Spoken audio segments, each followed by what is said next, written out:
O'Reilly. Are your wiper blades chattering, skipping, or squeaking? Don't let streaks or smearing on your windshield compromise your visibility. When it's time to replace your wiper blades, stop by O'Reilly Auto Parts and see our selection. Our professional parts people will even install your new wiper blades while you wait. Stop by O'Reilly Auto Parts today.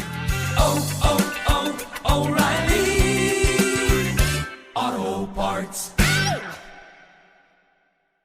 There's nothing like snook hook sets at dawn or catching a tarpon in the moonlight.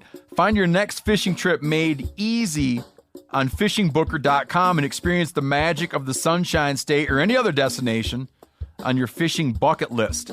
Book a blue water adventure in search of sailfish or go snapper fishing with the kids.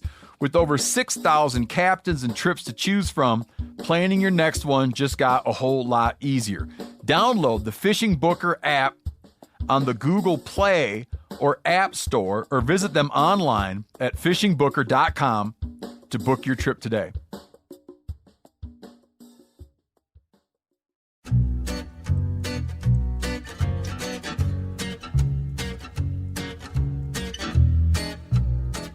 The Hunting Collective is presented by Element. I guess I grew up on an older road. Hey, everybody. Welcome to another episode of The Hunting Collective. I am Ben O'Brien. What is this, episode 154, Phil? Hey, you got it. Great. Look at me. Look at me. How you doing over there, buddy? I'm doing all right. I was just telling you I'm going to the chiropractor for the first time today. I've been in great pain since I woke up Friday morning. I have no, we've all had those nights where we sleep funny, we wake up the next day a little stiff. Normally for me though, it eventually works its way out after a couple hours of me just taking it easy.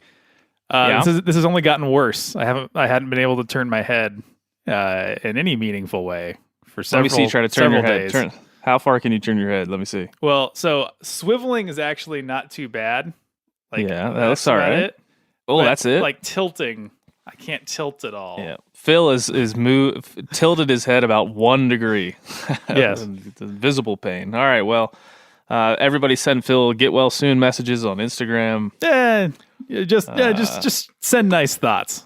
Should we give out your address? Maybe people send you care packages, White Claw, maybe, something like that for the holidays? Yeah, I'll tack that on to the end of the show. I'll definitely do that.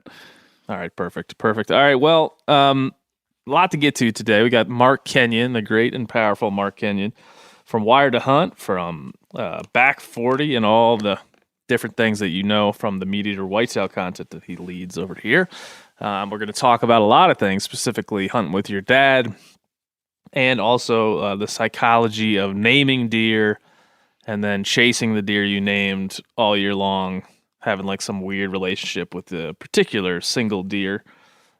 Which Mark tends to do. So we're going to get to that a little bit later in the show with Mr. Kenyon. But before we get to that, we got to talk about our Thanksgiving. My Thanksgiving was made better by all of you because we asked for Thanksgiving holiday traditions, and you all absolutely came through.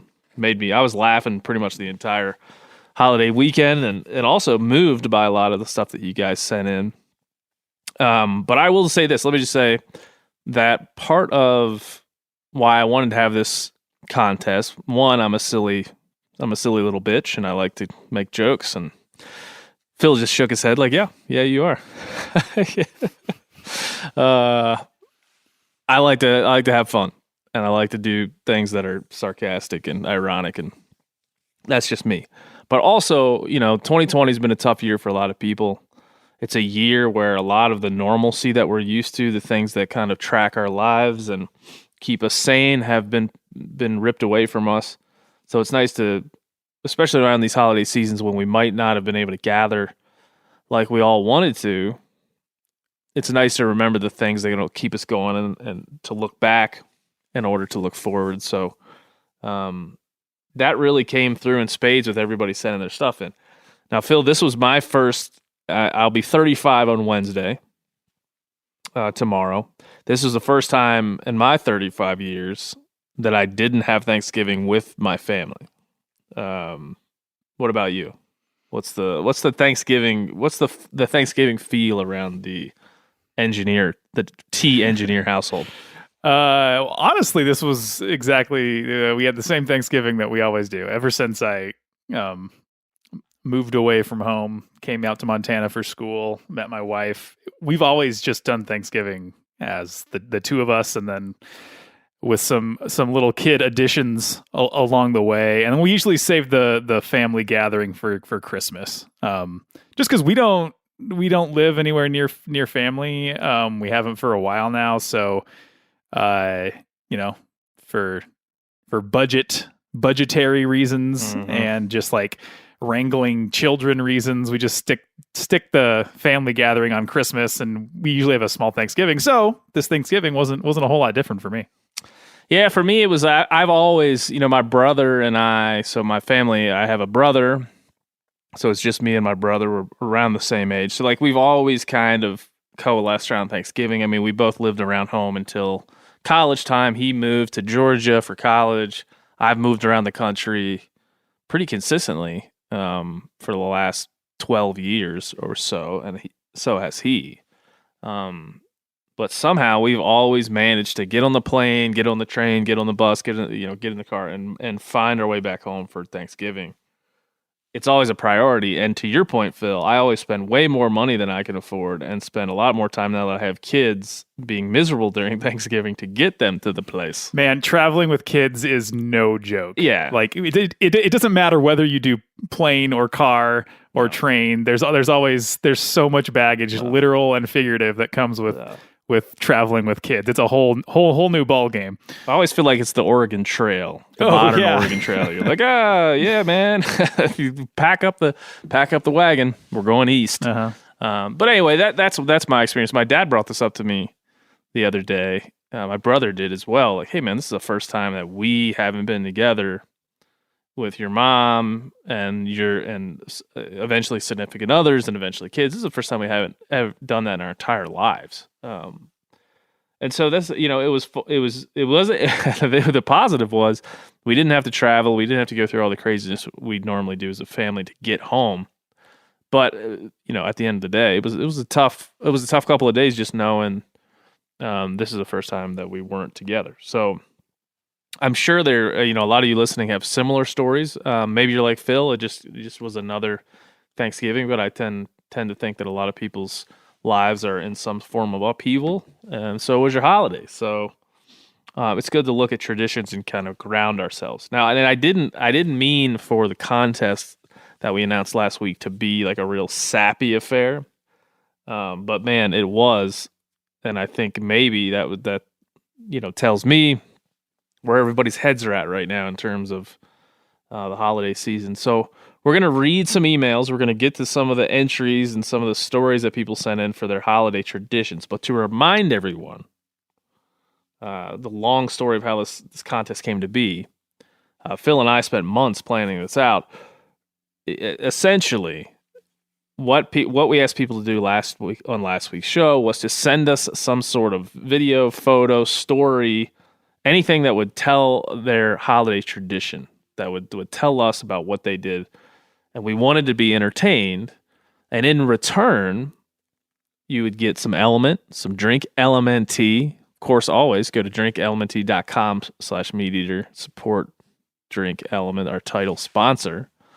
We get you a bunch of Element to get you hydrated, salty, hydration. We're going to get you that, and then we're going to get you a Yeti tumbler emblazoned with the Hunting Collective logo on it. Only available here at my house to send to you. And then, most importantly, especially Phil was adamant that we include this. He told me, he said, hey, this is a great idea. That I only now follow White Claw on my Instagram, my social media. I watched The Social Dilemma, the documentary. I got a little bit scared, and then next thing I know, I'm up in the middle of the night deleting everybody from my Instagram. So now, but then I got to White Claw and I just couldn't hit that unfollow button, and so now they're the only people I follow. And they don't have their social media kind of sucks anyway. It's just pictures of cans of White Claw. They could really use to step up their game over there. Yeah, I mean, if they would bring us on if they would sponsor us, we would do free social content for them, free videos, free everything. I mean, but they just won't return our calls, unfortunately. So anyway, that's what we were doing. A lot of you sent things in. A lot of them made me laugh, but the bulk of them were moving and something. I actually read a couple of these and got a little emotional myself, Phil, which I was not expecting to do. So I'm going to read a few of these, but first of all, Phil, did you see the THC pie? I did. Very, very impressive. Impressive. I loved it. This was Katrina. She's at Kit Kat is hungry. I think that's what that says. Kit Kat is hungry. She said, "Happy Turkey Day, Ben. Every year I make a pie, and this year was no exception. Except that I tried to write THC with the crust, and now my family just thinks I'm some kind of pothead." Parentheses. They aren't wrong, but still not what I wanted to discuss via Zoom. And it's a nice looking pie. You can clearly see the THC on the pie, so I appreciate that there is now a THC pie. So thank you, Katrina, for helping us out there. I will also say the cult debate rages on, Phil. I mean, rages on in my life. Does it though? I feel like it's about 90% of people telling you it's a horrible idea. No, that's not. It's not. It's 50-50. No, it's that's I not looked. true. I did I tabulated this shit. Okay. It's 50-50. The people that, it's one of those things where the people that hate it think it's the worst thing in the world. The people that love it are embracing it with all of their being. So, you know how I like a good polarizing topic. So, we'll keep it going. A lot of people are signing their emails.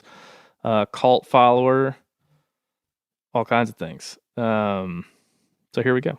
But anyway, we got a lot to get to today. But what I'm gonna do now is just read some emails from all of you that share your traditions.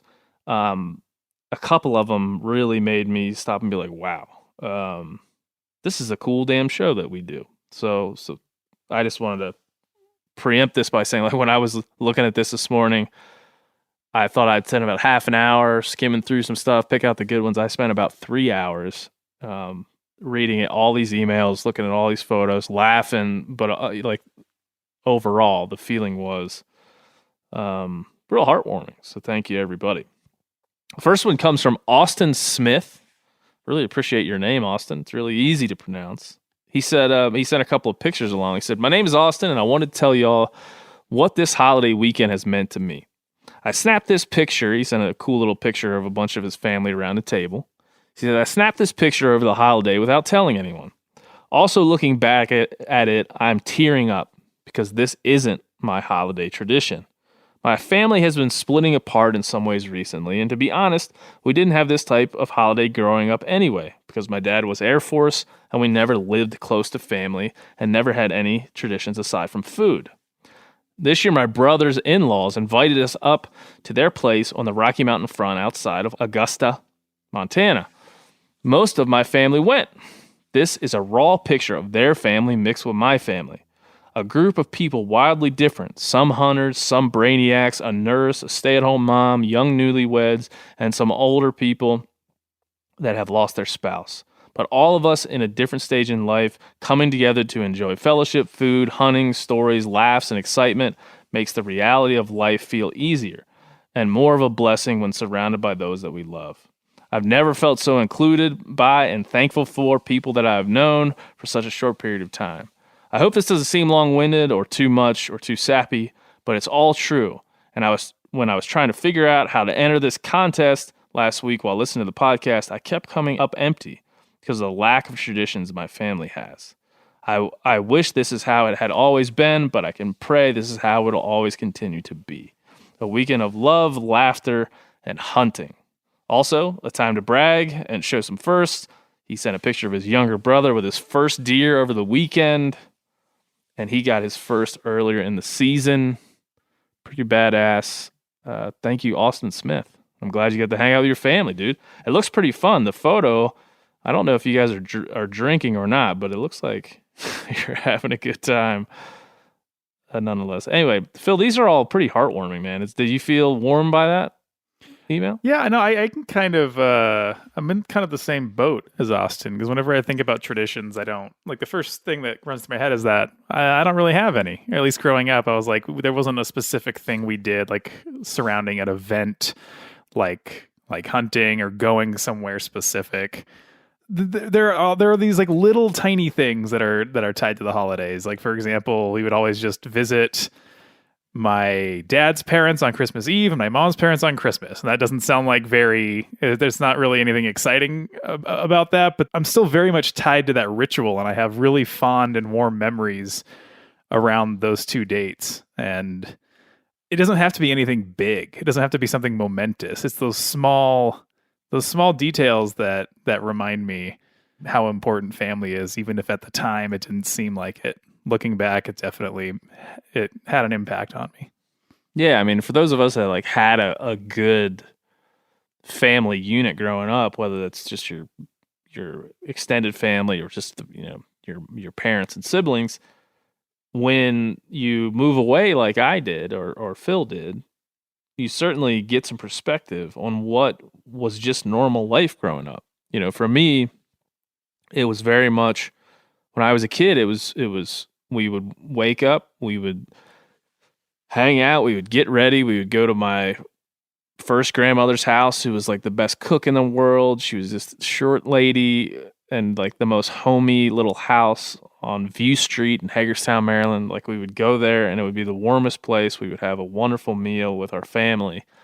And it was a very wholesome event. Like, I really just, I think about that time, and I think about like the warmth of that side of my family. It's my dad's side of the family. And then we would go to my mom's side of the family next for like a second meal. Now there, the food wasn't as good. In fact, I told this story at my grandmother's funeral. She used to make, I think it was sweet potato casserole or some sort of sweet potatoes.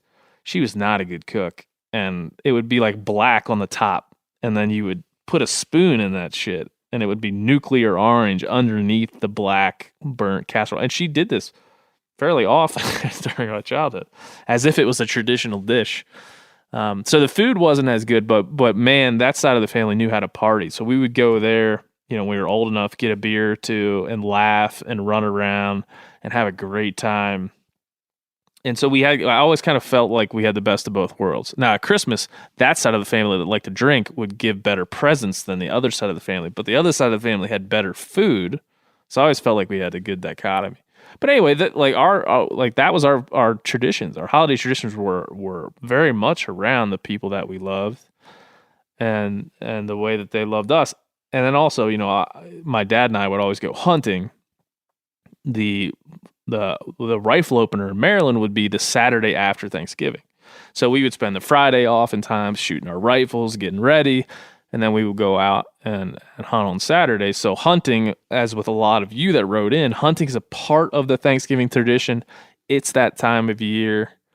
It's the perfect time to blend the two things, which we often do. And as you'll hear from some of these other stories. So that's why I think this contest and some of your feedback on holiday traditions went the way it did. It's really about the people closest to you and spending that time with them. So appreciate that, of course. And I know that, I'll try to keep this one brief, but I know that I told a lot of you guys earlier in the year about my dad. He had some heart issues earlier in the year and then came out and hunted with me. And a lot of you have continuously brought up the fact that I said earlier in the season, when I was with Clay Newcomb in the Missouri Breaks, that after my dad had hunted with me earlier this year in September, that I felt, fairly desperate for him to live long enough to really see my kids get into hunting and join us in the thing that we've created, our value set and our traditions. And I still do feel that, because throughout my childhood, my dad has had a couple of different issues with his heart, and he's had a couple of stints in the hospital. One of those was right around Thanksgiving, when I don't know how old I was, maybe 17. I want to say 17 or 18. And it was one of the first times I could actually drive and go hunt on my own, which I had never really done because I was always with my dad or one of my buddies or something like that. And when my dad had a heart attack and was in the hospital for getting stents put in his heart, I had the decision to make because he was recovering and couldn't really hike. I had a decision to like go hunt on my own in a place him and I had scouted and set up on public land in Maryland, or stay home with him. And I remember pretty vividly him telling me, go, man, go. You can go. You can do this. You can do this on your own. It's not a big deal. Go and do it. And I went. And in a very, very predictable fashion, I shot a small buck on public land in Western Maryland, which is kind of how it goes there. And I remember him telling me the story, like he woke up, he couldn't sleep, he woke up early, and he kind of just stood there and stared out the window because he couldn't imagine not being out hunting with me. So that was, I mean, it was a formative time for me, a tough time, but also it always underlined for that period in my life what hunting really was, which was following my dad around in the woods and being with him. And so a lot of you guys have shared that here this last couple of days. So that brings me to an email from a young lady that would rather not be named. So we won't name her, but I think it's a long story, so stick with us. But it was a story that moved me, so I'll read it to you. She says, I've enjoyed the Hunting Collective show for a while now. I've been listening to the Meat Eaters for years and Cows Week in Review since it started. I think your show is less serious than Steve and Yanni's. I can always count it for a good laugh. I love the not-so-sharp jingle, and I sing along every time. Is the cat a voice from one of Phil's cats? Phil, you want to answer that for I'm sorry to disappoint, but it's not. That's a great idea, though. I think I should replace it, right? That makes more sense. Yeah, live, authentic. I'd like to have Kevin and Meatloaf both in there mixing it up together if you don't mind. It's a great idea. She says, I took Hunter's Ed when I was 12. I was one of the 2 girls in my class, and I tied for first on the test. But do you think I have ever harvested? No. I just turned 26, and I've yet to be a successful hunter. That is partly because I'm a school nerd and can never justify going hunting over a weekend when I knew I had hours of homework to do. That mindset never changed throughout college as well. Now that I'm graduated, I have a job where I move all over the state, and I will not hunt without my dad. So it is my own fault, but I still have tried when I had the chances to go out. She says, moving on to my father. I wanted to write in because of him. I am overwhelmed with joy for his success this fall. Hunting, for most, is a pastime in which people use to get away from the regular stresses of the world. This is the same with my dad, except with a slight difference. You see, when I was 12, my older brother got into a car accident while driving to school. We were from a small town outside of Great Falls, and my brother went to high school in town. He suffered a brain injury that left him in a coma for 11 years and 9 months. Last year, 2019, on June 4th, my brother passed away from complications from both his brain injury as well as a random blood infection. It was traumatic for our whole family to lose my brother in that way after years of caring for him. Throughout my life since the beginning, when my brother got in his accident, my family did the best we could to be as normal as possible. Eventually, after my brother's initial accident, he was healthy enough for him to leave the hospital despite remaining in a coma. My father didn't hunt for a couple of seasons after my brother's accident, except to take me when I passed Hunter's Ed. Eventually, we needed to meet, and he got back into it. For the past several years, my dad has tried many times to harvest elk and deer. He was successful with a couple of cows, a small bull, and a few smaller deer here and there. Just enough to fill the freezer and be happy about it.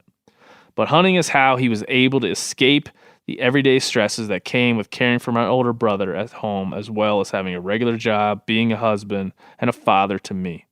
Hunting has always been more to him than killing and punching a tag. Eventually, it got to the point my dad wasn't punching any tags for several seasons in a row.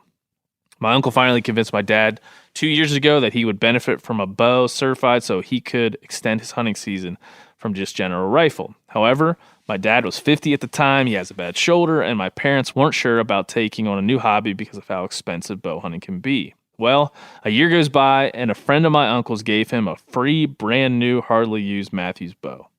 So this spring, in early COVID times, my dad took to the course and passed with flying colors. So now it's archery season, and he doesn't see anything. So then comes opening rifle weekend. He decides to resort back to the regular hunting rifle. Opening weekend, they were deep snow, and there was a small herd of 4 or 5 elk. Dad said the bull saw him before my dad saw the bull. He said the bull started to run when he finally spotted it. Then it went down a little hill and came up the other side, and even with my dad on the opposite hillside, it stopped and turned broadside. Dad said, he whispered to himself, "That was dumb of you." He shot him dead where he stood. This bull is my dad's best bull. It was a narrow and tall 7x7. Really pretty, but not that classical wide bull you'd think of. Still, a beautiful animal. The bull he shot on the last hunt he did before my brother's accident was a 6x5. A beautiful, wide old bull. This new bull will go on the wall next to the old one, and my brother's only bull he shot the year before his own accident. Dad was so happy and grateful, he said he stopped and prayed the second he saw the bull go down. My dad has never harvested opening weekend. This is why I'm happy for him. My dad works very hard and is a determined hunter despite not always harvesting. I am extremely proud of him and his accomplishments this year. He deserves the rewards from both these hunts more than I can ever explain. And I will, honestly, this email is longer than what I read to you just now. There's more to it. But I didn't want to go too long on it. But I did want to make sure, folks, when I first read it, man, it choked me up really bad. I mean, to think of a father not only going through the moment of an accident like that, but also to dealing with caring for a child for almost 12 years is tough. And if you want a shining example of the power of hunting, look no further than this story. There's so many things hunting can do, and it's so much more than just killing an animal to the people that really value it. So thank you to this young lady for writing in. I'm not sure what more I can say than I'm glad your dad filled his tags this year, and I'm glad you shared that story with us. She sent the photos of his bull and his buck, and he had a better year than I did. So congratulations to him all the way around. Next up is Ben Upton. And I think Ben Upton wins the day. And I'll tell you why. He said, "Hey Ben here. For this week's contest, I want to share with you a little Thanksgiving time tradition that I've established for myself over the past few years. I grew up in Vermont with the privilege of learning to deer hunt from my dad and grandfather on a 200-acre property that we own. It is a beautiful oak and beech forest that we actually manage for wildlife habitat, much like you all do on the Meat Eater Back 40. So even though that property isn't in your name, I'm sure you at least somehow know how special deer hunting on a family's property is to me. When I started college a few years ago on the University of Vermont, I met a lot of kids who had similar passions for the outdoors as I do, but didn't grow up with the privilege of a family of hunters and land to hunt on. I decided to make it a tradition each November to take a friend who hadn't been deer hunting before down to deer camp, lend them a rifle, lend them clothes, and take them out with me to learn how to hunt whitetails in the hardwoods. This tradition has somehow made me even more in love with hunting and strengthened my understanding of what it means to hunt and be a hunter for the reasons well beyond the scope of killing game. This year, after graduating college, I moved to Denver to hunt the Rocky Mountains and test my mettle in a whole new world of backcountry hunting, and thus didn't have the opportunity to take a new friend out with me to deer camp. But through THC, I found a way to do the next best thing. You might remember a fellow who wrote in a week or two ago named Hayes Heil. He wrote in about becoming an adult onset hunter and about the issue of wolves in Colorado. While I didn't know Hayes at all, he mentioned that he lived in Denver, and I thought it would be a cool way to continue my Thanksgiving tradition in some way. I found Hayes on Instagram and reached out to him, and I let him know that I'd love to talk about hunting with him, and even invited him to come duck hunting with me for the rest of the season. Even though this isn't exactly my tradition of taking out a brand new hunter, I still feel excited about the prospect of a new hunting buddy and the ability to share my passion for hunting with someone who didn't grow up with it like I did."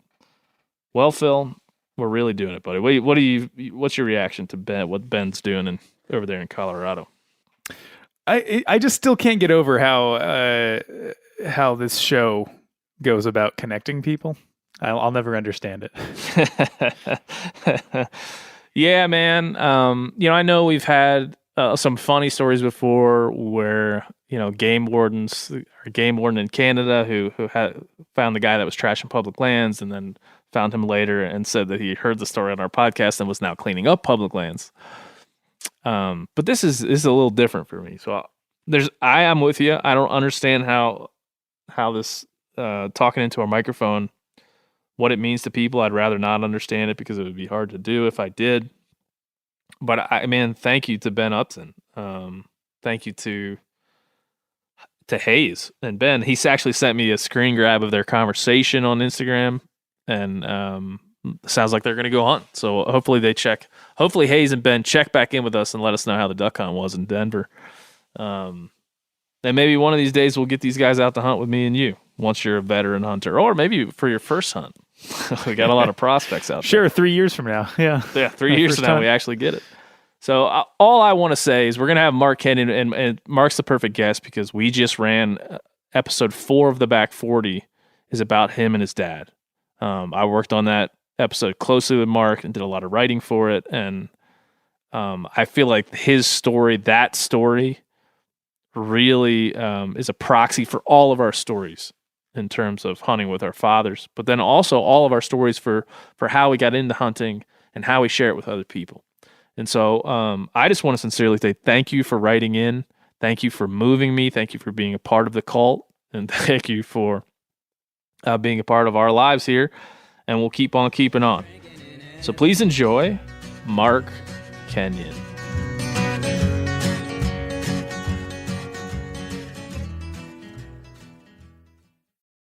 O'Reilly Auto Parts are in the business of keeping your car on the road. O'Reilly Auto Parts offer friendly, helpful service and the parts knowledge you need for all your maintenance and repairs. If you're confused about what part you need, like what wipers are going to be the best, what replacement headlights are going to be the best, go into O'Reilly and talk to the people that work there because they're great and they're super friendly and they'll get you squared away where you walk out knowing you got the right thing. They've got thousands of parts and accessories in stock, either in-store or online, so you never have to worry if you're in a jam. Do you need your windshield wipers replaced? You need a brake light fixed? You need some quick service? They'll help you find the right part or point you to the nearest local repair shop for help. The professional parts people at O'Reilly Auto Parts are your one-stop shop for all things auto do-it-yourself, and you can find what you need in-store or online. Stop by O'Reilly Auto Parts today or visit us at O'ReillyAuto.com/MeatEater. That's O'ReillyAuto.com/MeatEater. There's nothing like snook hook sets at dawn or catching a tarpon in the moonlight. Find your next fishing trip made easy on fishingbooker.com and experience the magic of the Sunshine State or any other destination on your fishing bucket list. Book a blue water adventure in search of sailfish or go snapper fishing with the kids. With over 6,000 captains and trips to choose from, planning your next one just got a whole lot easier.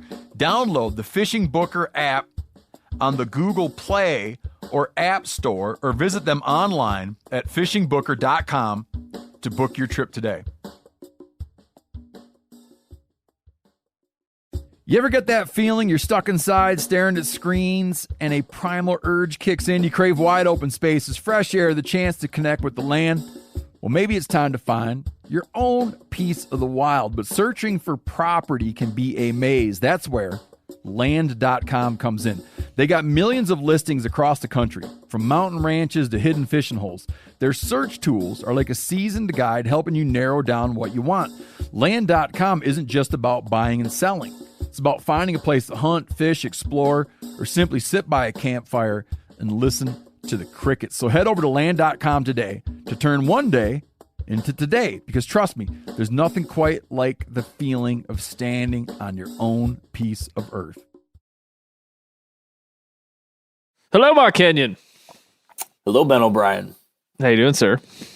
Good. I'm I don't know, it's been like a flurry of a morning. I've just been flying around virtually. So this is my nice coffee break of the day where I can sit and chill out a little. Oh, dude, I could only agree with you so much. I was just thinking we're getting ready to record the opening segment to this and do a bunch of other things. And I was like, man, I really want to concentrate on this, but I cannot get anything done. It's like every 5 seconds something is interrupting me or some ridiculous thing happens. Yeah. Story of our lives, right? Story of our lives. I will say now, I was looking at, they have like there's a thing I have on my phone that tells me the people I call the most. Mm-hmm. You're now number 4. Ooh. Yeah. So who's ahead of me? Your wife? Well, my wife, thank God. My wife, my dad, and my brother. And then you. Okay. Wow. So you're number 1 outside of the family. Yeah, man. Feeling pretty special about that. Congratulations. Thank you. I'm glad we can keep it going here. The momentum is rolling. Just keep talking to each other daily, every day, all the time, no matter what. Now, if people don't understand what I'm talking about, I work closely with Mark on the Back 40, the show that's on the Meat Eater YouTube channel right now. And so we're always talking about some shit that we're trying to pull off. And generally, I think we pull it off without anybody knowing how hard it is to accomplish. Yeah, we certainly do the best we can. It's not always easy to get to the end destination. We have our ups and downs, but we get there. We get there. I always feel like you could probably do this with every show. Like you could make a show about making the show. In this case, you can make a show about what it takes to like have a property, get everything together, film it, make it entertaining, try to tell a story, try to kill a deer along the way. That could be its own show. Yeah. There might be more drama behind the scenes than in front of the camera. I think that a few times this year, that was the case. Yeah. So we're pretty much, we're editing the last couple of episodes, but you're done on the Back 40. Like it's over for you, basically. Yeah, basically. There might be a little bit here and there, but the real deal, full season, it's wrapped. And it was a weird thing wrapping up on that last day when we were closing shop and pulling down the tent and yanking down trail cameras and all that stuff. It was a little emotional, honestly. Yeah, we were just, in the beginning of this show, we were talking a lot about holiday traditions, and it got emotional because I think so many people that write in and tell us about why they value hunting and like what it means, especially around Thanksgiving, especially in 2020. I think a lot of people are just straight up emotional, dude. I think a lot of people are just feeling pulled in a lot of different directions. A lot of things are changing around them. A little scary every once in a while, Yeah, it's been a crazy year. Certainly a year that gives us all, I think it's given us all a good opportunity to kind of take a step back, take stock of what matters, of the good things we do have in our lives, and if there's any tiny silver lining out of all the various challenges that have been thrown to people this year, I think maybe that forced centering that we've all had to go through, I think, is maybe a good thing, and we'll see if that can lead us to better places in 2021.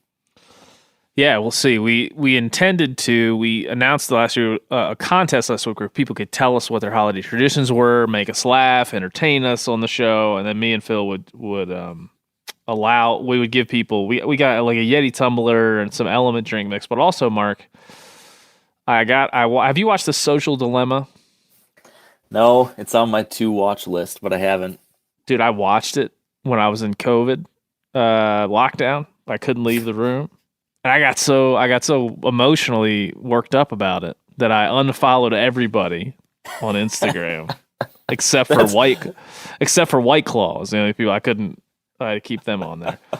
That just seems like that seems on character, Ben. Like that's an on brand move. Yeah, I try to keep it consistent though. I just nothing I can do. I can just see you that night. If only we'd had a phone call that night, I would have loved the emotion, the concern in that moment. We're in trouble, man. We're in trouble. Instagram is trying to kill us and brainwash us all, and now I got the COVID. And Unfollow. There was like I followed like 800 people, so it took me a while to do it, man. It took me like hours to get through it. And also I found out that Instagram, I think probably because it doesn't want people to unfollow everyone, has a little like a governor on how many people you can unfollow at one time. So I had to do like 100 and then wait an hour and then do 100 and then wait an hour. So it was a big ordeal. So it wasn't just an impulse move. Like you got past the initial impulse and then it was, no, I'm determined. Yeah. I'm dedicated to this. Yeah. Wow. I was like, I started looking at how much time I spent on my phone. I'm like, man, this is now I know how evil Silicon Valley is. It's full of a bunch of evil nerds trying to hook me to these. You used to work at Google. Maybe you're just some kind of insider. I was just gonna say you're speaking of my crew. How long you worked at Google for? Did you work at Google long enough to figure out their secret for world domination? Is the question. Oh yeah, we learned about that on day one. I was there. Is that what they say? Yeah, I was there for 4 years, and so I got to put my fingerprint on that. I think you can say I dominated. You were there for 4 years? I never really thought about how long you were there. Yeah, 4. And what 4 did you do there? What did you do there? If you're willing to tell us, because I know it's probably something that was unscrupulous. Yeah, basically just diving into everyone's private web browsing history and then developing databases that I could sell to. No, I'm just kidding. Oh yeah, kidding. No, I helped online retailers or regular retailers develop online marketing strategies using various advertising and marketing tools that we had at Google. So helping people figure out how to use YouTube ads and display ads and search advertising and all of that to develop a branding and marketing plan. What did you really do? Because that sounded well rehearsed. Go back to my first answer. That sounds like you've practiced that. All right. Well, we're way off track. Way off track. What's new? We got sappy earlier in the show because a lot of people wrote in with their holiday traditions, and a lot of them were super moving. And my normal satirical jokes just don't work right now, and it in my own head even, because I started to get emotional about the holiday season. But I wasn't able to spend this year with my family for the first time ever in my 35 years. And so that got me. But then I was reading YouTube comments, which my friend Joe Rogan says never to do. But I always feel like there's such a macabre sensibility around comments on YouTube that it just makes me laugh, positive or negative. Yeah. But I was reading the comments on episode 4 of the Back 40. And this is, for folks who don't know, this is an episode where you get to see Mark's dad, David, who I've never met, but feel like I really have an intimate relationship with at this point.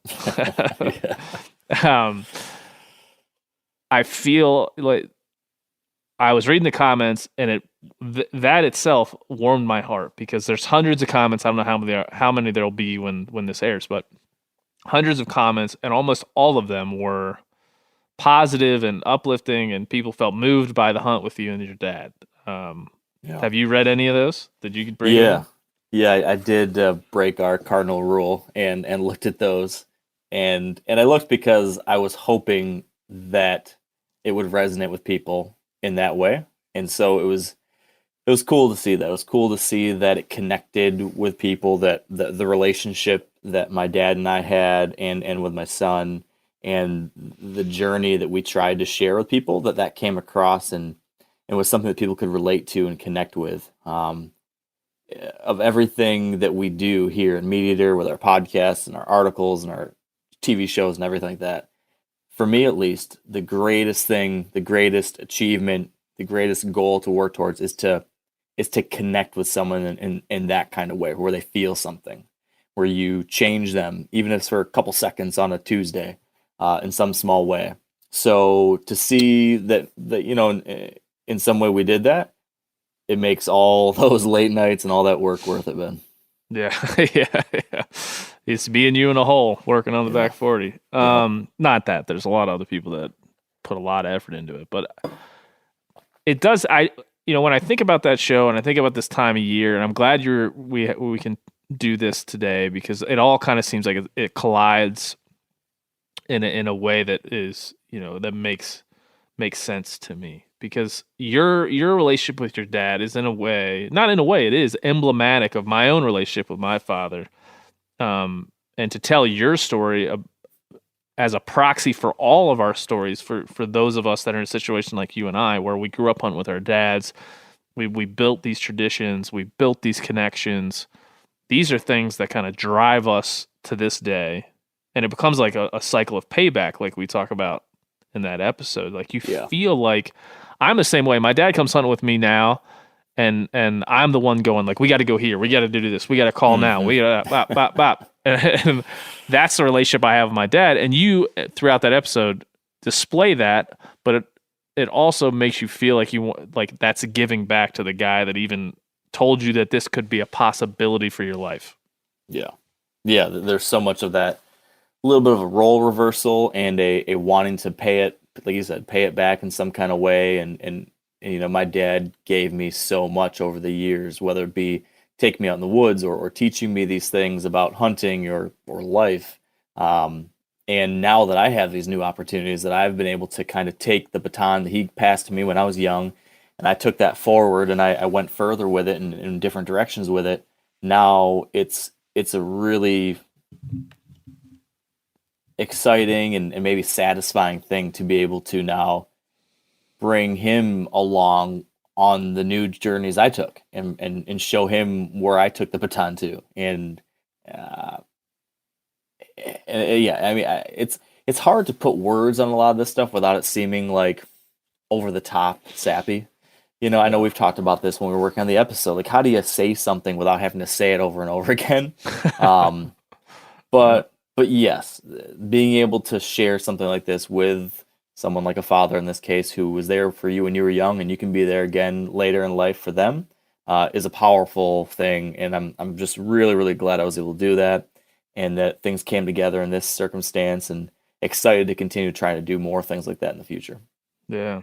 Yeah, I mean, I feel like you could see it in this episode, and one of the things I think people would notice in their own lives, you know, in terms of the intensity of their own emotion and connection to what they're doing.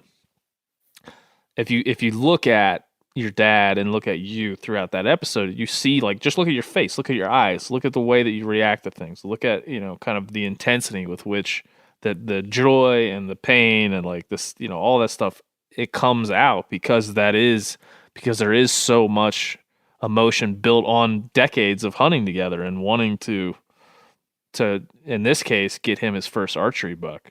Yeah. And so those stories are enduring. I know it in my own life. I am happier and more fulfilled when my dad's along, no matter what we're doing, but especially hunting, because we've built up 20 years of this story together. And every time we go, it's another chapter in the story, you know? Yeah. You know, something that struck me in the comments on that video that I'm reminded of this somewhat often, but it was another important reminder, was how many people said, man, you're so lucky that you got to do that your dad's still around to have moments like that. You know, cherish those. And it's so easy for us, and for a lot of people, I'm sure, who are in this part of our lives where we have kids and we have really busy jobs and we're trying to do all these things, and it's just go, go, go, go, go.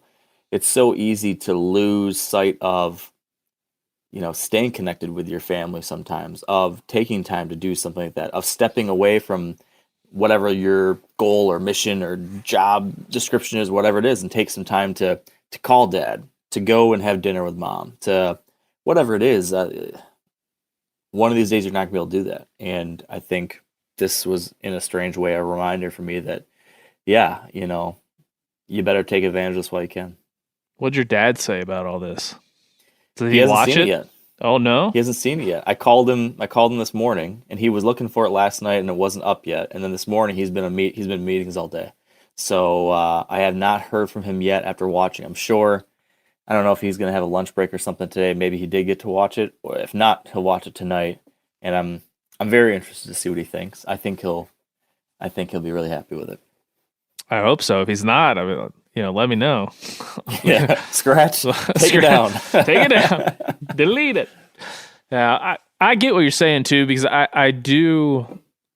Now that Phil and I were talking about this earlier, when you look back, you know, I moved away from home. You haven't really moved away from home, and you still 2 hours away.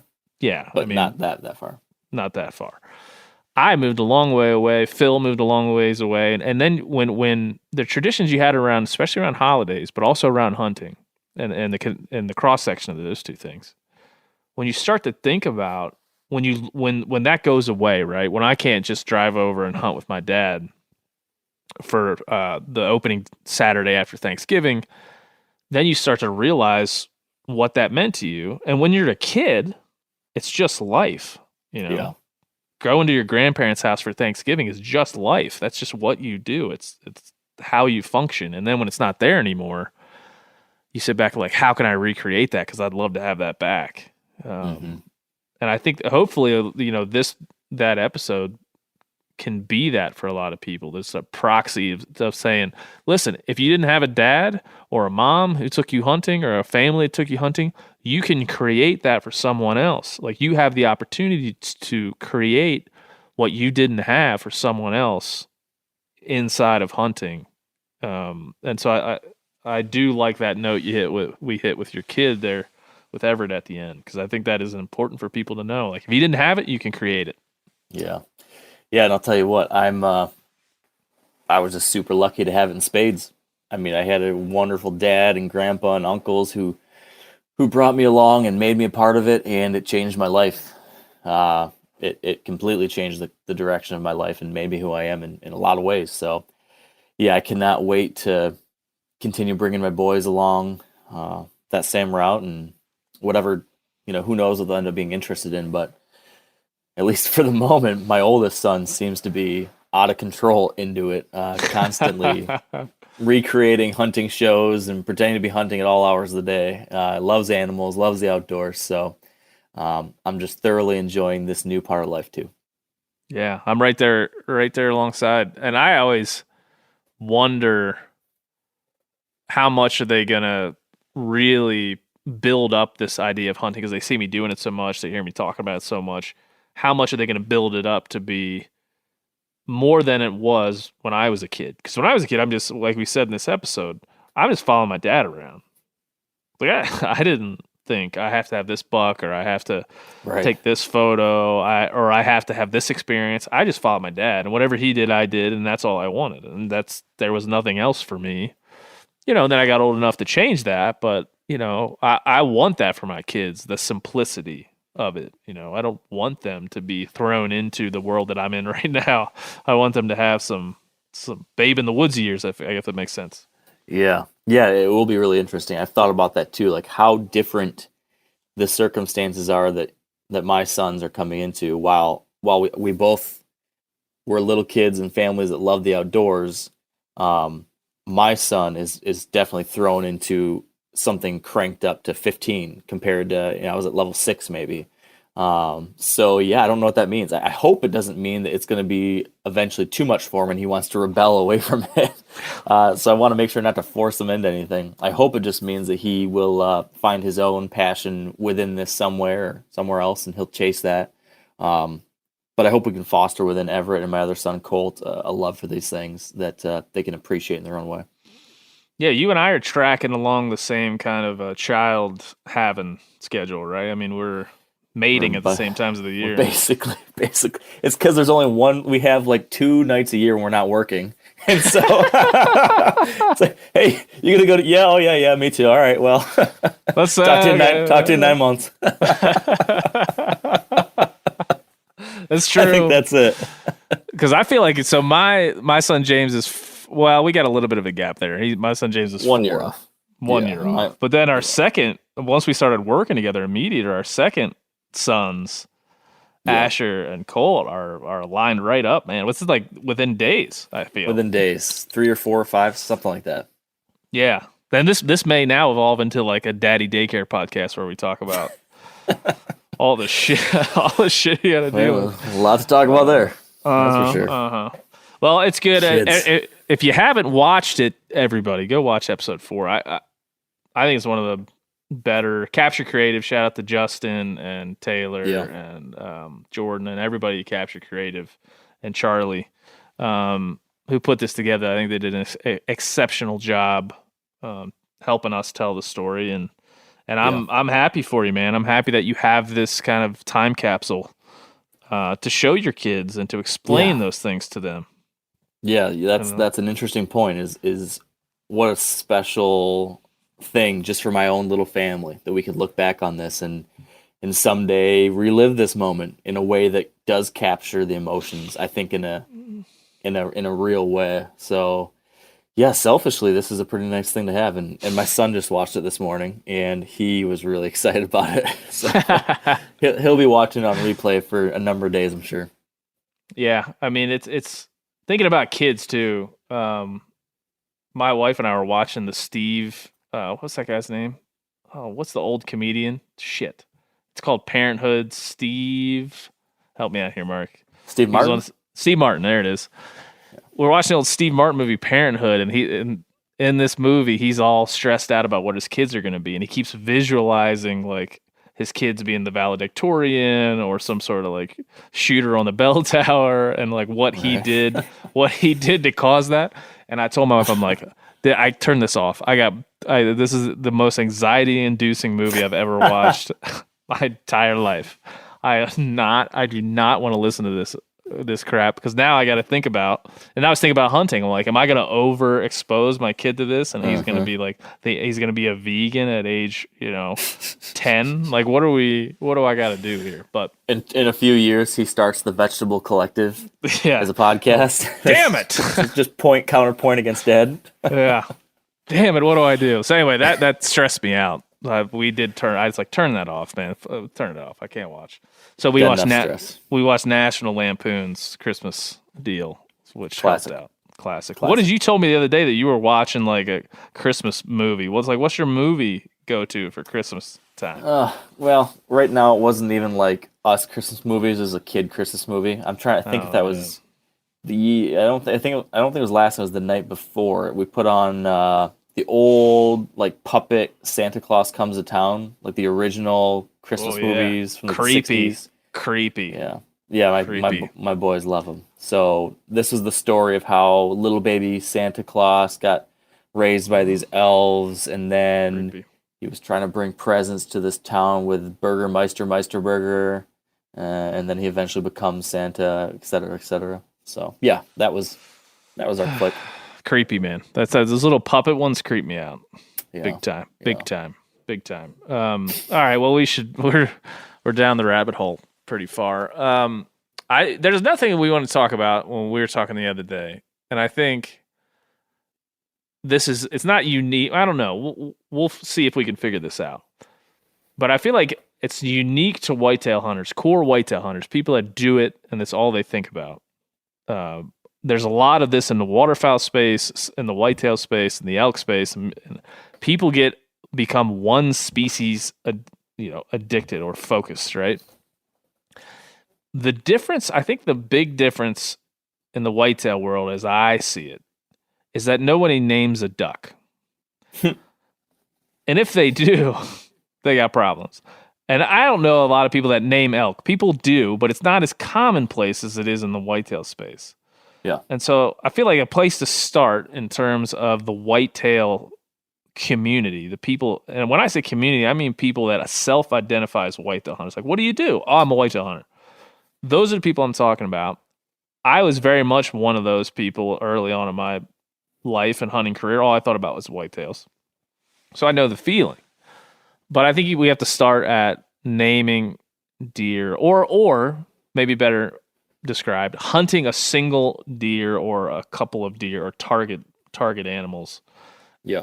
Giving them names and having a relationship. Have you thought about the psychology of that? Like what it does to you?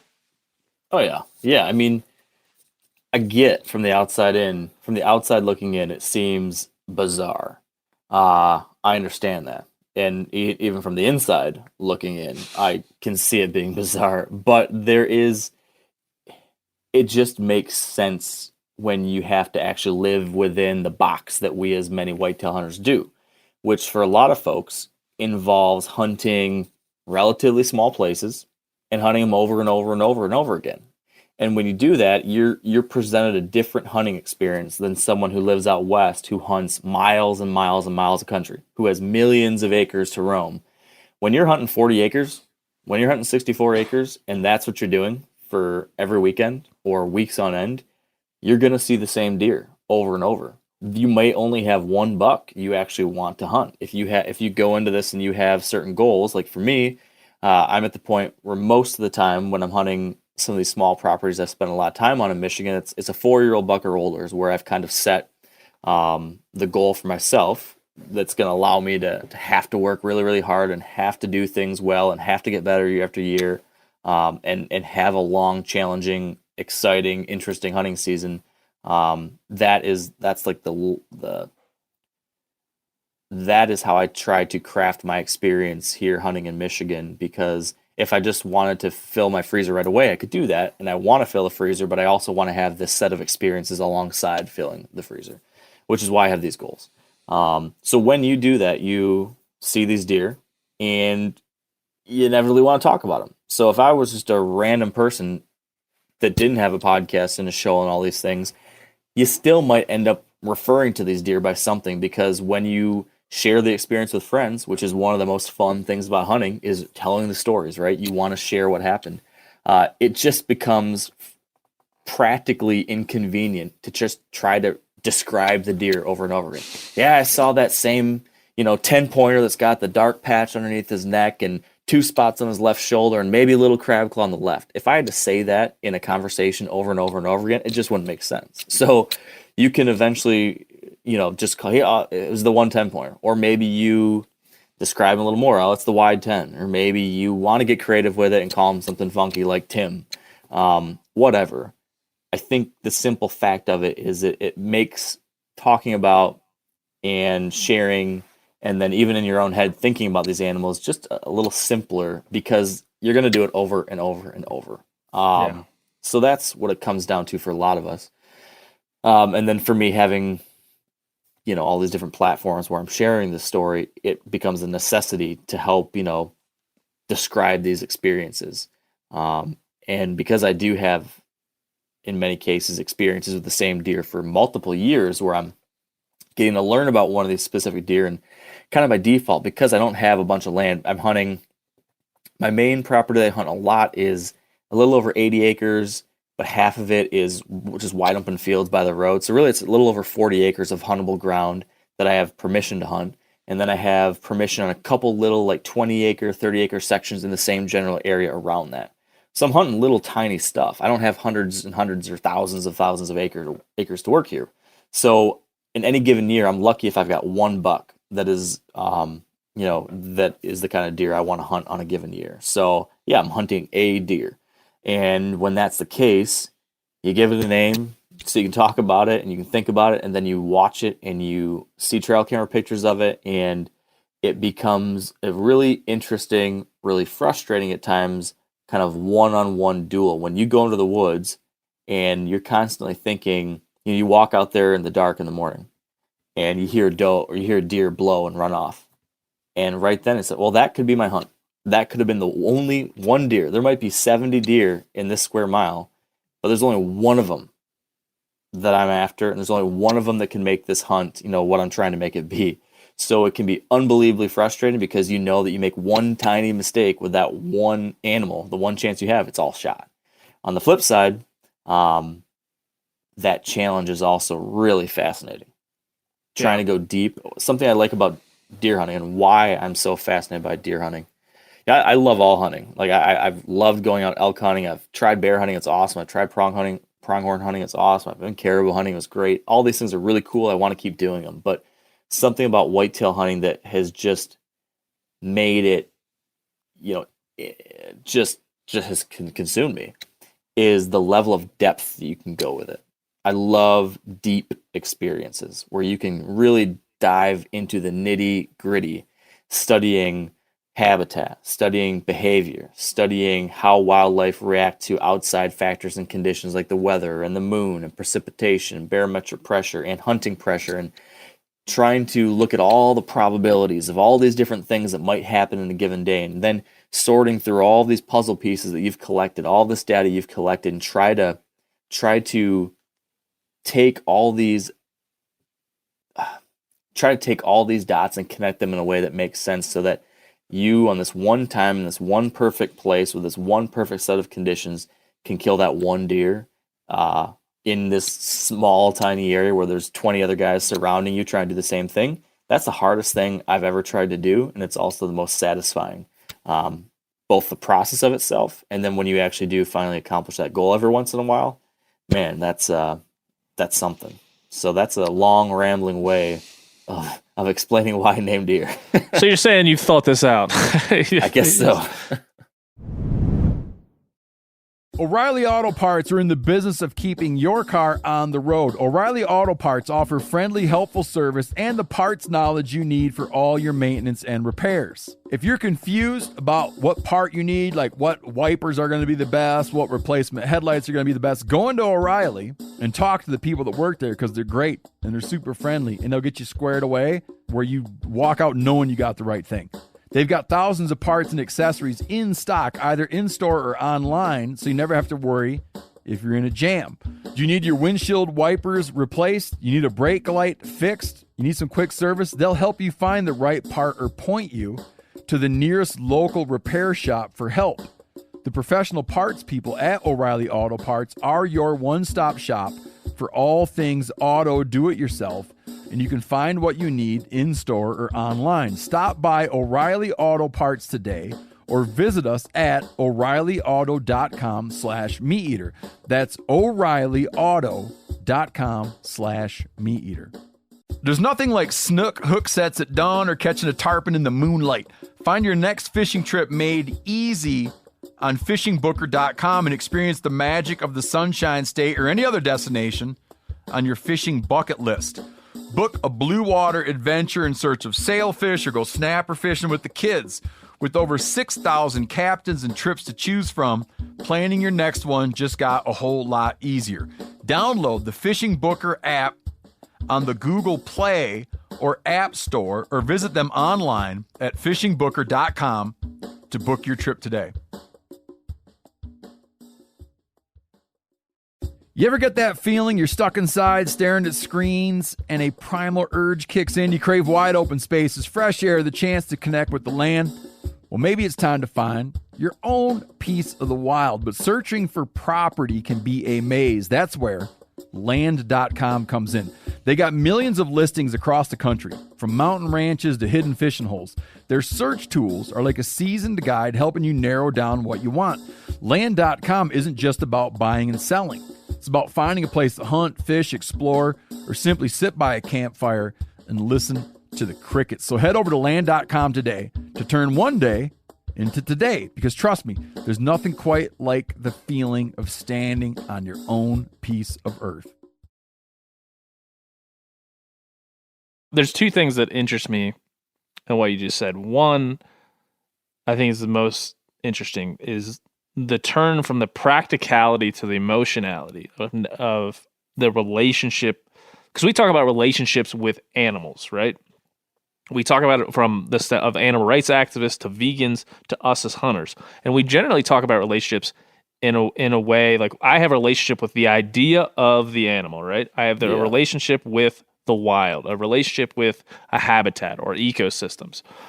That is like the broad relationship means something, but a lot of people don't get to experience a relationship with an animal. It even seems weird to describe it like that, but where you have multiple years of experience with one animal, through that animal, you're learning so much about the idea of, in a case of a buck, you're learning so much through that animal. He's a proxy for your own knowledge of the habitat where he lives and his relationship with other deer. And that itself is interesting. And so can you describe the turn, the psychological turn from where it's like, I got to describe this deer, right? Oh, it's the wide 8. It's the Big 10. It's, Tran. It's like, I'm just going to call him something so people know what I'm talking about. But then at some point, with a few of these animals, not all of them, but a few of them, you have so many encounters, you think about them so much, you strategize so much that, and people will probably get tired of me saying this, but I do believe that the game-like quality of hunting is one of the things that draws us to it. And so now you have this like 1v1, first-person game that you're playing with this animal, and that it turns things. It turns things psychologically just in a different way, and your value system becomes, shifts. Yeah, and there's like 1,000 different aspects of that. Because you're right, there's a whole lot of different things that pop up when you have that shift, both good and bad. From the good side, as you spoke, you kind of get these animals become the analog for the larger species, so you can learn a lot about the general through the specific. And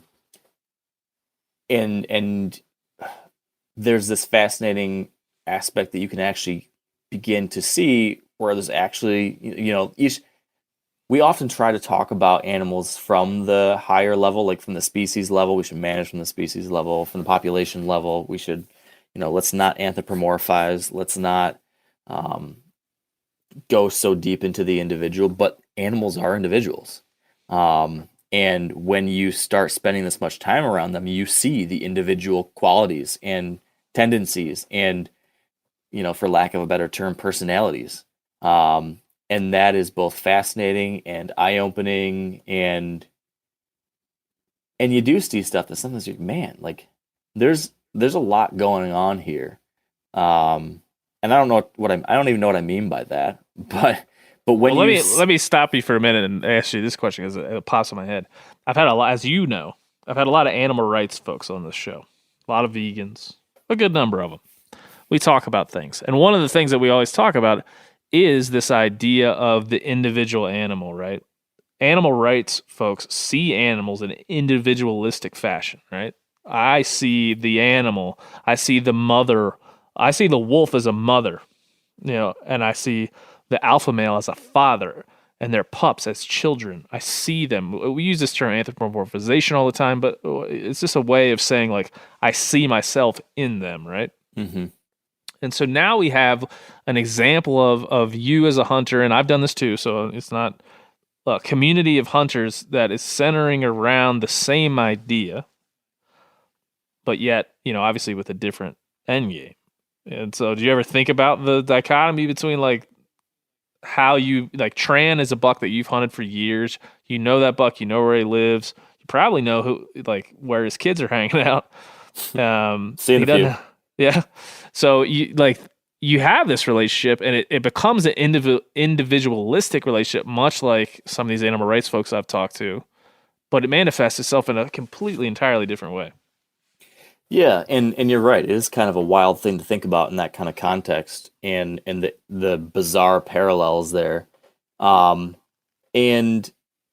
I will say, like, right, I can't deny the individual aspects of these animals. But I also realize that the individual is still part of the larger population, and I can also separate myself from it emotionally and understand the reality of what's happening out here, whether I'm a part of it or not.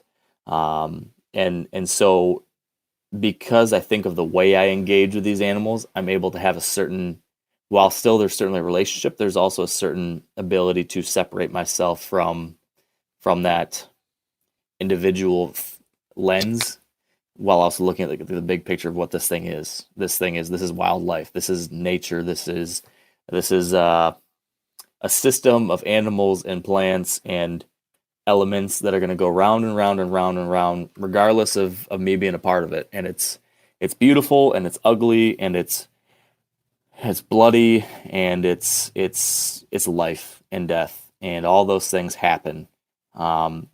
If you have an opportunity like I've had to see glimpses of that up close, or as many of us hunters have in different circumstances, I think you come to not only see the beauty in that individuality, but also respect for the larger whole too. Yeah. So I think that's what I've taken from it. And yeah, there are some weird things though, where when you say relate, like you addressed this earlier, it sounds weird when you say, like, oh, I've got a personal relationship with a deer. It's a weird thing to say. This is for lack of a better term. I don't know how to better describe it, but yeah, there's a deer that I have watched for 3 years, and the first year was like, man, that's a great buck, but I'm gonna target I'm hunting a different deer this year. I'm gonna pass on him this year, but he's gonna be the one next year. So I'm watching him, studying, taking notes, look for his shed antlers in the winter. The next year, it's all about him making plans, adjusting things, thinking about what did he do last year, what's he gonna do this year. get out there scouting all the time, glassing. I mean, spending hours and hours and hours watching for this deer from hilltops and trees, and getting out there and seeing him and having these incredibly exhilarating experiences where you finally see this animal you've been looking for, and you're watching him and you're learning more, and you have close calls, and it comes together or it doesn't come together, and it's frustrating and it's exciting, and this happens over and over and over. You eventually get to a point where maybe it does come together, like it did for me a week ago. I killed this deer I've been after for 3 years. So many different experiences with this creature.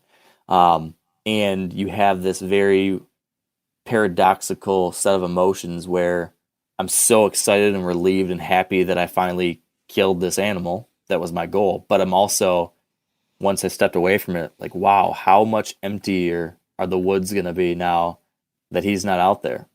Yeah. So a certain sense of, I don't know if remorse is the right word, because, my goal was to go out there and kill a deer. And I did that, and I'm going to feed my family, and I had this set of experiences, but you can't ignore the fact that something else happened here too. And that something else is not there anymore. I'll have this story, and I'll have these memories, and I'll have this meat and these lessons learned that, will sustain me for a long time. And I am really, really appreciative for. But that thing is gone. So there's a certain sadness that comes about from that too. Yeah. I would think I think the important point to make, and the thing that I see and what you go through and I go through and a lot of hunters go through in terms of that, the game we play and then the remorse at the back end, and definitely like the individual relationship with an animal, is that the knowledge that animals are in of themselves individuals, right? They do have their own personalities. They do things a certain way, like, is important to understand animals themselves. That's an important thing to do. The difference, I think, between a vegan and somebody like you or me is not only do we understand the individual characteristics of an animal, and that's important, and that they have their own kind of way and their own personality. Like, that's an important thing to understand. But at the same time, you have to understand the larger picture. And where a lot of the folks I've had on the show that are animal rights activists stop is understanding. They understand the emotional connection to an individual animal, but they stop at the realistic and pragmatic application of conservation and hunting and resource management and things of that nature. And so it's while you share, and I always say this, while you share some sensibility with them, they stop at a very important point where you keep going, right? Yeah. That's the truth. And while the diverting paths, that Y in the road is a pretty important one and leads to very different places. I think it is important that we can remember that we do share that respect and genuine caring for these animals and fascination with these animals. And I guess if there's anything that can come from those conversations you're having, I hope it's that people can see and rally around some type of shared sensibility there. Because there's probably a lot of things we've got in common with some of these people. I love these animals. I love these places. I love these creatures. I love watching them, learning about them, studying them. And we can probably do some good things together if we can somehow learn to live with our differences at the back end. I have a dream, is what you're saying. Yeah, that's what I'm shooting for. That's one thing I wanted to address. But another thing I think that's important to address is the more internal struggle within hunting. And this is probably also without, like, there are a lot of people want to label what you do as trophy hunting, right? This is a term that will deal with the semantics of it and the reality of it for as long as we probably do what we do. And so now you got to deal with this idea that trophy hunting is defined in a lot of different ways, but a lot of people that we've collected in our company, a lot of people that come and listen to us, really like the meat, and they really don't understand why you would sacrifice some delicious meat for a bigger set of antlers or a more mature deer, et cetera, et cetera. So, like I said, people, it's it's something I bring up all the time, but I do feel like it's real. Everybody plays the game of hunting differently, and everybody is looking for a different set of experiences that ultimately lead to an end game. Whether that end game is meat or antlers or both, often both, is up to the individual. But like, can you explain from your perspective how you see the entanglements of labeling, within and without hunting? Because we're all calling it something, trophy hunting, subsistence hunting. It's going to be labeled. Yeah. So my first thought is that I just really dislike the term trophy hunting. I think it brings up the wrong set of images and connotations that right away colors a certain segment of the hunting world in a really negative way, that brings all these negative assumptions to bear that I do not think are accurate for the lion's share of people that someone might lump into trophy hunting. But let me, it's hunting. Hunting is hunting. So I think screw subsistence hunting, screw trophy hunting, screw all these specifics. Let's just say we're hunting. We're all going to hunt, though, with our own set of goals and our own ways and places and experiences and set of experiences that we're trying to achieve within that. So for me, the way I look at it is this. When I started hunting, I just wanted to kill my first deer, and that was a really hard thing to do. It took me a long time to figure it out, and then I finally did, and I killed that deer, and I got that meat, and I had that experience. And then it was, okay, now can I do it again? Can I figure out how to do this, year after year? And so I kept doing that. But eventually I figured all that stuff out. And then it got to the point where I can kill it. I can do it. I can get my meat and fill my freezer day 1, day 2 if I wanted. I've kind of figured a certain group of things out that make that a non-issue. It's going to happen. But for me, at the same time, over the course of my lifetime, as I was learning the how to, I was also learning the why to. So why am I doing this? And I found that I was doing it not just to put meat in the freezer, but also because all of the things that revolve around it, because of the people I got to spend time with, because of the time I got to spend outside in nature, because of this, as I just described, the work and the time and the study that's required to get sufficient at doing this. That process of learning about animals, about studying a landscape, studying and learning about habitat, spending time out there just watching and waiting, all of that stuff. I love it. I love it. It's what like turns like the gears in my body on. It's like what gets me going. Engaging with wild things like that. Like that's the thing for me. So why would I personally want to begin and end the thing that gets me going in one day? No, I don't want to do that. I want to enjoy this process as much as I possibly can. And I want to find ways, and maybe this isn't going to be the case for everybody, right? Everyone's going to have a different way they want to do this. Everyone's going to want something different out of hunting. But for me, because it's something that has grown into really what my life revolves around, I want to find ways to extend that and to deepen it. So I want to have a deeper experience. So what that has become for me is studying a steady evolution of my goals. So at first, like I described, I just wanted to get a deer, and then I wanted to, consistently kill a buck every year. And then it was eventually I want to see if I can kill a 3-year-old buck, because this is an older deer. They're rarer, they're more rare, they're harder to kill, they're a little more savvy. And then it was a 4-year-old, and so steadily it was, what can I do to both create a set of circumstances that requires I get better, that requires I spend more time, which requires I go deeper into this thing, while also challenging myself in new ways to learn and to go further in all of these things that I love. That's what having some kind of higher level set of goals, what some people would say trophy hunting related goals, does for me. That's why I hold out for bigger, older deer, because I want to take things to a different level, because I love that. It's not because I just need some big set of antlers on the wall. It's because I need everything that comes along with that, which is time, which is study, which is work, which is passion, which is persistence, which is dealing with a whole bunch of shit going wrong and somehow pushing through it and getting to the other side. That kind of stuff that hunting forces me to participate in is why this is such a deep, special thing for me. So that's why I do this. I know everyone's a little different, So for me, I think trophy hunting makes someone think that, oh, I'm just waiting to kill one. I'm passing on all these other deer because I just want this huge racked buck, and all I'm going to do is cut off his head and stick it on my wall and tell everyone, look at me, I'm a big bad hunter and I kill big deer. And that's not the case. But at the same time, I go through all those things I just described, and when I do kill a deer and I'm going to bring that meat home, and yeah, I am going to bring the antlers home too, and maybe I will put those on my wall too, because that signifies and symbolizes all of these other experiences I just described. All of that work, all of that time, all of that passion and love and respect and fascination.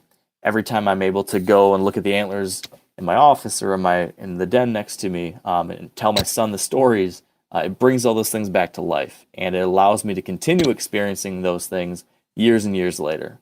So I wouldn't call them trophies, but I would call them something really damn important. Yeah. Yeah, I mean, I think there's two ways that I've come to think about this, and I think the way that you describe it is the way that I describe it, and the way that everybody that I think that has over time here really wanted to dive into the why has passionately expressed, like, this is a thing that addicts people. It is a thing that draws you in a way that nothing else in my life, and I know your life, has. I played lots of things. I played lots of games. Football, soccer, baseball. I've played chess. I have ran. I never very fast, but one time I tried to run in a marathon. Whatever. All of those things are akin to this, but this has different ways of being expressed. And if you think of it, my theory of hunting as a game is a series of interesting choices. And those interesting choices, like navigating those choices and through the course of play, reveals, and especially in hunting, it reveals who you are, how you think, and what you value. And that's why the duality, the two truths of hunting are that everybody should be able to do it the way they want, and everybody shouldn't be able to do it the way they want. Yeah. This is a duality of hunting that is super interesting for me to look at, because there's like shades of gray within that duality that are important to understand. Because you did say, like in the beginning there, like, don't label me. I'm going to do what I want to do. And you're right. Don't label me. But at the same time, you can't do what you want to do. We have to confine things, right? There's going to be some running boards on either side. But within that framework, within what's legal, then I think, we can all have our own experience. So yeah, just like government, right? We want to have our freedoms. We want to be able to do what we want to do. We don't want the government telling us what to do. But you know what? Actually, we do want the government to tell us not to murder people, and we do want the government to do certain things. So I think the same thing goes with this too. There's got to be some set of guidelines. There's got to be some type of legal framework to keep us on the straight and narrow. But then within those frameworks, let's have our own experience. Yeah. It's interesting to me, especially because I know what you're doing and what I do. If I had a chance to hunt the same giant elk every year until it got as big as possible and then kill it, that's exactly what I would do. To your point earlier, I just can't find them. There's millions of acres, right? And I'm also not real good at it. But I mean, there's millions of acres, and it just isn't a reality. I once heard somebody say out west, like, I would never be able to name an animal because I've never seen most animals I kill. I've never seen more than once. Right.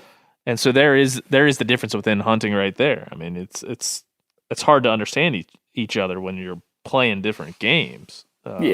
Different places, different types of animals. I mean, white-tailed deer have small home ranges typically. Yeah. They hang out in little areas. It's going to be a lot different with an elk that can roam miles and miles frequently. Yeah. I'll tell you what, it is, to go deep like that with one animal is a lot of fun and it's fascinating, like I just said. It can also be, though, incredibly frustrating when you go from having a very target-rich environment where there's all sorts of deer that you could kill and hunt and shoot, and you could achieve your goal readily. When it goes down to just one deer, it makes it nearly impossible. And so 99.99% of the times you go hunt, you are not going to achieve the goal that you set out with. And that that is a whole nother conversation about the negative aspects of that and the frustration that can come with that and how you can deal with that. Because I can tell you what, my hunts like this are huge roller coasters, where you go from the highest to highest to the lowest to lows, and lots of times I'm like, man, is this even fun anymore? And then the next day I'll be like, yes, but I'll have these moments where it's really challenging. But I guess for me, that's I guess I like that. I like things that force me to have that wild set of ups and downs and challenges, and something that you don't think you're gonna be able to pull it off, and you want to, and yes, I can do it. I don't know if it'll ever come to. Yes, I can do it. This isn't gonna happen. Damn it, I'm gonna keep trying. Maybe I'm just, I don't know if it was masochistic, something like that. No, man. I've read a lot about some of this stuff and philosophical terms. Like with a game, imagine if you had like an X and Y axis, right? If you had this, and this was challenge of the game, right? And it's an arrow pointing up to forever. And this right here was skill level, and it's an arrow pointing to forever. As the challenge of the game increases, so must your skill level. As your skill level increases, so must the challenge of the game to keep you entertained. Yeah. And so, like, as you think about those X and Y axes in an example of hunting, it's what you're doing. What you just described as a kid, the challenge of the game is limited and your skill level is limited. And so just killing a deer for the meat or a spike, I mean, we talked about it in the back 40 with your level of where you were at Ken Roven. Those things, like, I'll put my fingers down now, but like those stand like this. You follow? They would play paper football when we're done. But that's what happened to me as a young kid. Now I am at a different level. My dad didn't follow me along the track, right, of the skill level and the challenge of the game. He kind of stayed where he was, and as did your dad, which will probably, if we get lucky, our kids will surpass us in their skill level and the challenge that they need.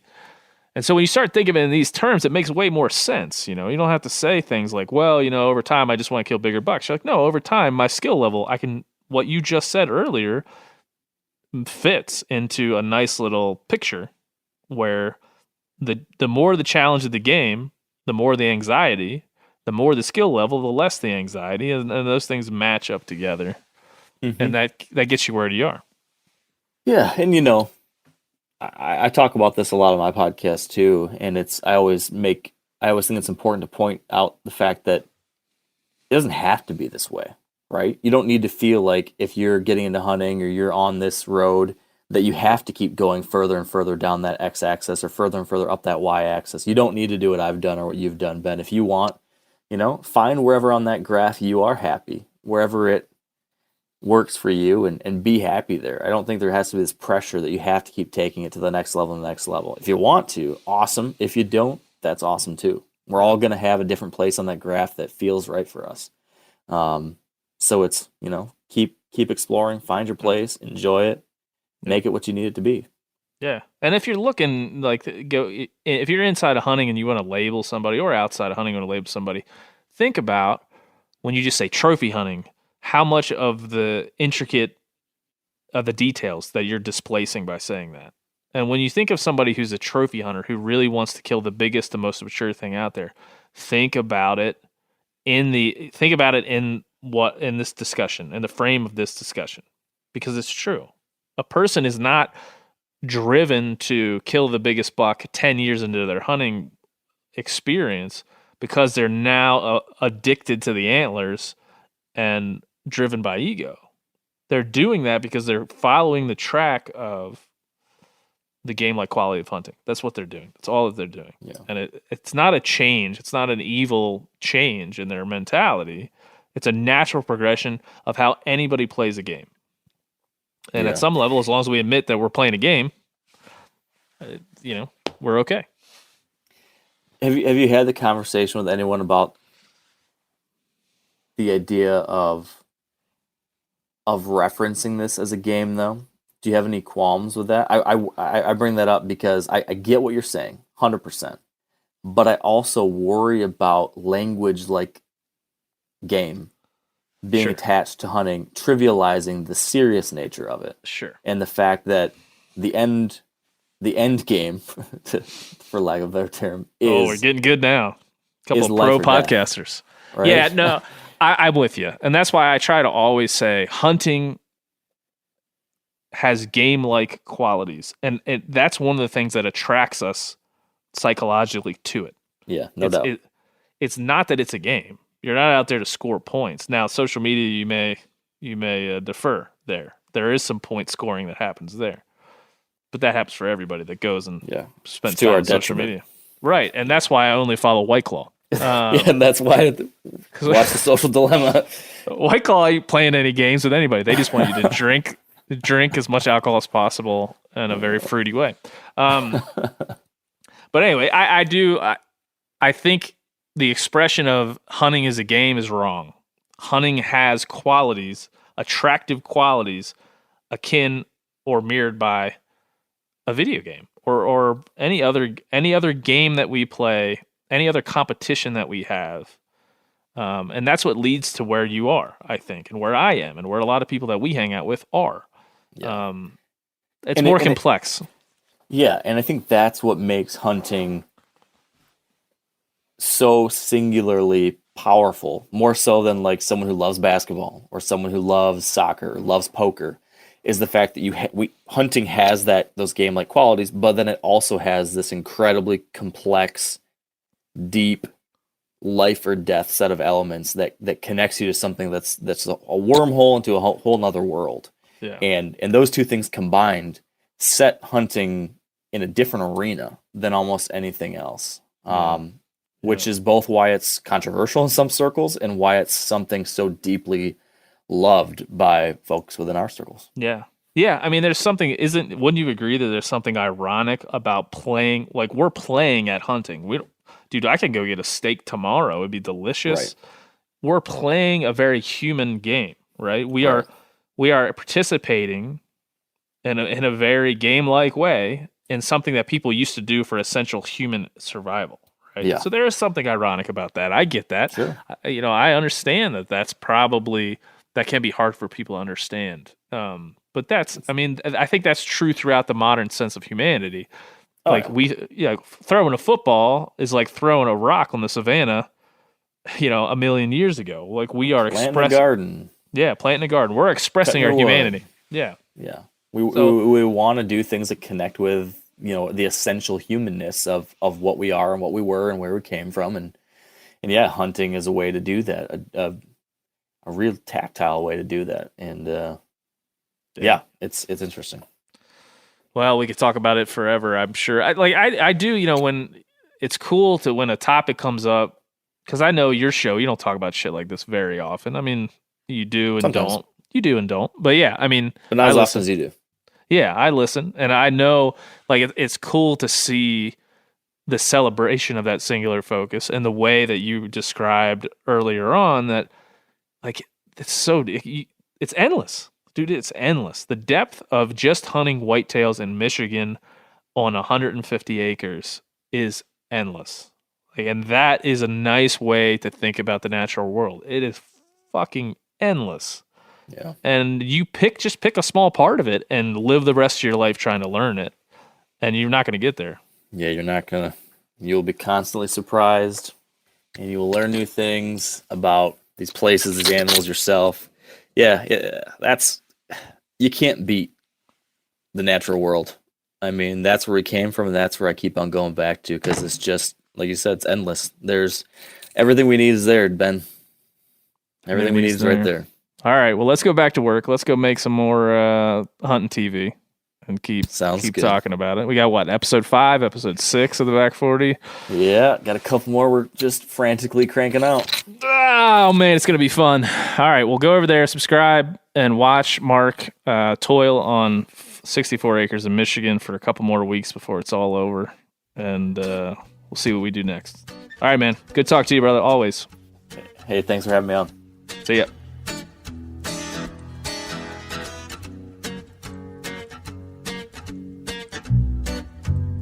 That's it. That's all. Another episode in the books. Thank you to Mr. Kenyon. Thank you to all the listeners out there for writing in with your holiday traditions. You guys, Mark as well, but you guys moved me enough that it's hard for me to make jokes about White Claw and do our normal satire. And so I'm just going to quickly say before we end the show that it's clear to me after reading all your emails and talking through this episode and thinking about the value that hunting brings to my life and always has, that there's so much more at play with what we do outside. There's so much more for us to find value in. And so that's why a podcast like this one and all the other podcasts on our network are endless, because there's so much more for us to explore. So I'm glad we got to hear a couple stories from listeners about how they see holidays and they see hunting and they see all the things that have to do with their families and the connection. So I'm happy for it. We're going to keep going. I feel inspired by you guys. Hope you feel inspired by us. We will see you next week on the Hunting Collective. Say bye, Phil. Goodbye. Too long, 'cause I can't go a week without doing